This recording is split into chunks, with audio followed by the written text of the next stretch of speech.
Hi, my name's Nico. I'm with Mighty Pine HVAC. They were replacing their own thermostat today and accidentally touched one of the wires when it was live, and they popped this little guy right here. We're getting the code 30. That is for a blown spade fuse. Once I got this connected again,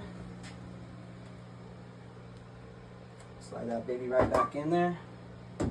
Close this back up, gives it power, and we are back up and running with the lights on.